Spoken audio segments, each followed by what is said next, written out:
আসসালামু আলাইকুম। আমি ডাক্তার সাদিয়া আলম। আশা করি সবাই ভালো আছেন। আজ আমি এমন একটি রোগ নিয়ে কথা বলবো, যা প্রতি বছর বাংলাদেশ সহ বিশ্বের অনেক দেশে হাজার হাজার মানুষকে আক্রান্ত করে। বিশেষ করে আমাদের দেশে মে থেকে সেপ্টেম্বর মাস পর্যন্ত এই রোগী সবচেয়ে বেশি পাওয়া যায়।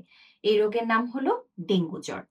অনেকেই মনে করেন ডেঙ্গু মানেই প্লেটিলেট কমে যাওয়া, কিন্তু বিষয়টি আসলে এতটা সহজ নয়। সময় মতো রোগ শনাক্ত করা, শরীরে পর্যাপ্ত পানি বজায় রাখা এবং বিপদ সংকেত চিনতে পারাই ডেঙ্গু থেকে সুস্থ হওয়ার সবচেয়ে গুরুত্বপূর্ণ উপায়। তাহলে চলুন জানি ডেঙ্গু কি। ডেঙ্গু হলো একটি ভাইরাসজনিত রোগ। এই রোগ ডেঙ্গু ভাইরাস দ্বারা হয়ে থাকে। এর 4টি ধরন বা সেরোটাইপ রয়েছে, যেমন ডেঙ্গি 1, ডেঙ্গি 2, ডেঙ্গি 3 এবং ডেঙ্গি 4। এরপর জানবো ডেঙ্গু কিভাবে ছড়ায়। ডেঙ্গু একজন মানুষ থেকে আরেকজন মানুষের শরীরে সরাসরি ছড়াতে পারে না। এটি ছড়ায় এডিস মশার কামড়ের মাধ্যমে, বিশেষ করে এডিস এজিপ্টি এবং এডিস অ্যাবলোপিক্টাস। এই মশা যখন ডেঙ্গু আক্রান্ত কাউকে কামড়ায় এবং সেই মশায় যখন সুস্থ মানুষকে কামড় দেয়, তখন এই ভাইরাস ছড়িয়ে পড়ে।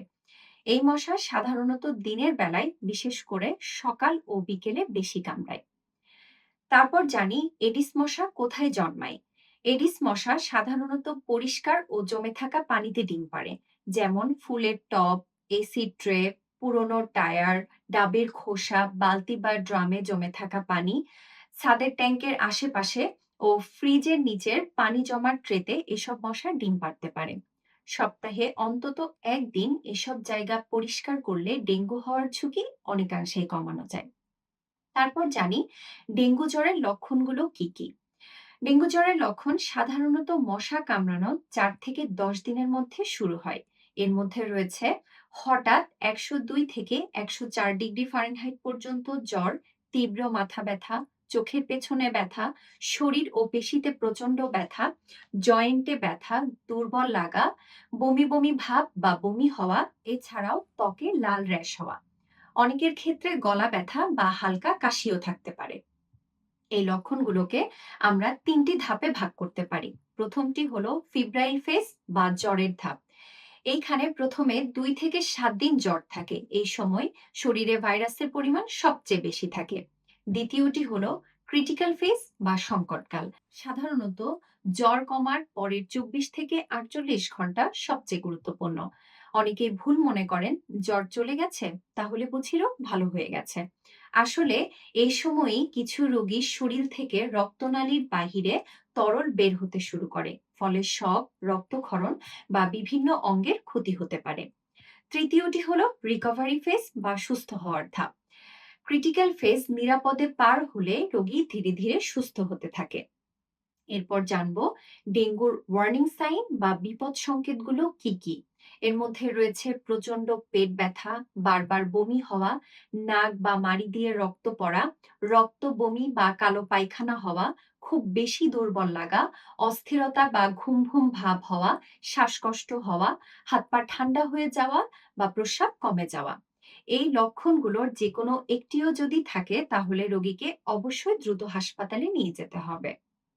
কিছু রোগীর ক্ষেত্রে ডেঙ্গু গুরুতর রূপ নিতে পারে। এর মধ্যে রয়েছে ডেঙ্গু শক সিনড্রোম, প্রচুর রক্তক্ষরণ হওয়া, লিভার, হার্ট বা মস্তিষ্কের জটিলতা দেখতে পাওয়া, কিছু ক্ষেত্রে মাল্টি অর্গান ফেইলিওর বা একসাথে অনেকগুলো অঙ্গ বিকল হয়ে যাওয়া। এসব ক্ষেত্রে অবশ্যই জরুরি চিকিৎসার প্রয়োজন রয়েছে। এরপর জানবো ডেঙ্গুর চিকিৎসা কি। ডেঙ্গুর সাধারণত নির্দিষ্ট কোনো অ্যান্টিভাইরাল ওষুধ নেই। চিকিৎসার মূল লক্ষ্য হলো শরীরে পর্যাপ্ত তরল বজায় রাখা, শরীরে পানির ঘাটতি পূরণ করা, কোনো জটিলতা থাকলে সেগুলোকে প্রতিরোধ করা। এছাড়াও রোগীকে দ্রুত হাসপাতালে ভর্তি করা। সাধারণত আমরা ডেঙ্গু জ্বরে প্যারাসিটামল ব্যবহার করি, তবে ইবুপ্রোফেন, ট্যাক্লোফিনাক, নেপ্রোক্সেন, কিটোরোলাক বা অ্যাসপিরিন জাতীয় ওষুধগুলো নিজের ইচ্ছায় কখনোই খাওয়া উচিত নয়, কারণ এগুলোতে রক্তক্ষরণের ঝুঁকি অনেকাংশে বাড়তে পারে। তাহলে ডেঙ্গু হলে কি খাওয়া উচিত? ডেঙ্গু হলে পর্যাপ্ত পানি পান করা উচিত। এর মধ্যে রয়েছে ওরাল স্যালাইন, ডাবের পানি, লেবুর শরবত, স্যুপ, নরম খিচুড়ি, ফলমূল, এগুলো জাতীয় খাবার অল্প অল্প করে বারবার খাওয়া বেশ ভালো। আমরা জানি ডেঙ্গু হলেই সাধারণত প্লেটিলেট অনেকাংশেই কমে যায়। এ সময় অনেকেই পেঁপে পাতার রস, ড্রাগন ফল, কিউই, মাল্টা বা অন্য যেকোনো এ জাতীয় খাবারগুলো ডেঙ্গু রোগের চিকিৎসা বা প্লেটিলেট বাড়বে বলে খেয়ে থাকেন। এগুলো খেলে পুষ্টি পাওয়া যেতে পারে, তবে এগুলো খেলেই যে প্লেটিলেট বাড়বে এমন কোনো বৈজ্ঞানিক ভিত্তি আসলে পাওয়া যায় না। তাই সবচেয়ে গুরুত্বপূর্ণ বিষয় হলো পর্যাপ্ত তরল জাতীয় খাবার গ্রহণ করা এবং অবশ্যই চিকিৎসকের পরামর্শ নেওয়া। এরপর জানবো ডেঙ্গু রোগীতে সবচেয়ে বেশি ঝুঁকিতে কারা থাকে। এর মধ্যে উল্লেখযোগ্য হলো শিশু, বয়স্ক ব্যক্তি, গর্ভবতী নারী, ডায়াবেটিক রোগী, কিডনি রোগী, হৃদরোগী, এছাড়াও এর আগে যাদের একবার ডেঙ্গু হয়েছিল। এরপর জানবো সবচেয়ে গুরুত্বপূর্ণ বিষয় যে ডেঙ্গু আমরা কিভাবে প্রতিরোধ করব। এর জন্য সপ্তাহে একদিন অন্তত জমে থাকা পানিগুলো ফেলে দিন, পানির পাত্র ঢেকে রাখুন, ফুলের টব বা এসি ট্রে পরিষ্কার রাখুন, ফুল হাতার জামা পরুন, অবশ্যই মশারি ব্যবহার করুন, এমনকি দিনের বেলাতেও মশা নিরোধক ব্যবহার করুন এবং অবশ্যই বাড়ির আশেপাশে সবসময় পরিষ্কার রাখুন। মনে রাখবেন, ডেঙ্গু মানেই মৃত্যু নয়। বেশিরভাগ রোগী সঠিক সময়ে চিকিৎসা নিলে সম্পূর্ণ সুস্থ হয়ে ওঠে। তবে জ্বর কমে যাওয়ার পরের ২৪ থেকে ৪৮ ঘন্টা অত্যন্ত গুরুত্বপূর্ণ।